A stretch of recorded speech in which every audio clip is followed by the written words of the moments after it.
مناطق في بلدة الغارية الشرقية، بينما تتعرض مناطق في بلدة الغارية الغربية لقصف من قبل قوات النظام دون معلومات عن إصابات حتى اللحظة. يأتي ذلك في حين لقي 4 مقاتلين من الكتائب الإسلامية حتفهم من خلال الاشتباكات مع قوات النظام في منطقة دير العدس، حيث ترافقت الاشتباكات مع قصف من قبل قوات النظام على أماكن في المنطقة. ومعلومات أولية عن سيطرة مقاتلي الكتائب على بلدة دير العدس وانسحاب قوات النظام منها. كذلك تتعرض مناطق في بلدة معربة للقصف من قبل قوات النظام دون إصابات حتى اللحظة. ومعنا في هذا الشأن الناشط الإعلامي أبو أحمد الحوراني من شبكة حوران الحدث. مساء الخير أبو أحمد. مساء النور. مساء النور أبو أحمد، تسمعني؟ الآن أحمد الحوراني من شبكة حوران الحدث. مساء الخير أبو أحمد، حبذا لو وضعنا مبدئيا بصورة آخر التطورات الميدانية في حوران وريفها. نعم أخي، هل تسمعني؟ نعم أسمع. نعم أخي، اليوم الجيش الحر أطلق معركة جديدة في محافظة درعا، أطلق عليها اسم إن الله عزيز ذو انتقام.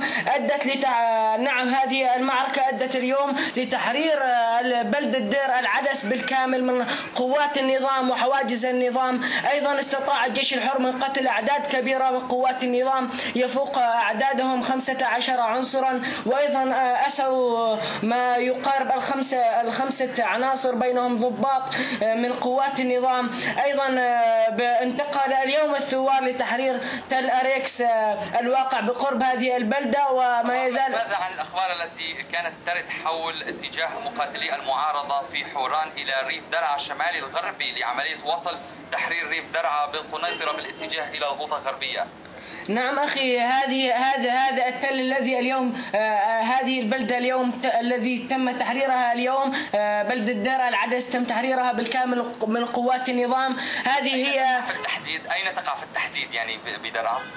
نعم، تقع بريف درعا الشمالي الغربي بقرب من بلدة كفر ناسج والقرى الأخرى أيضا قريبة من تل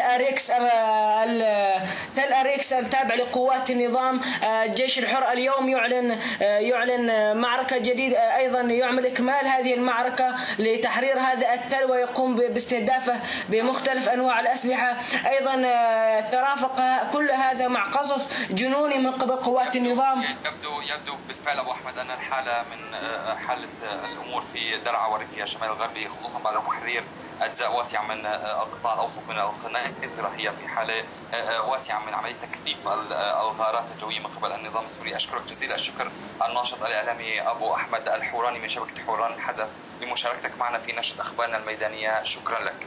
السلام عليكم.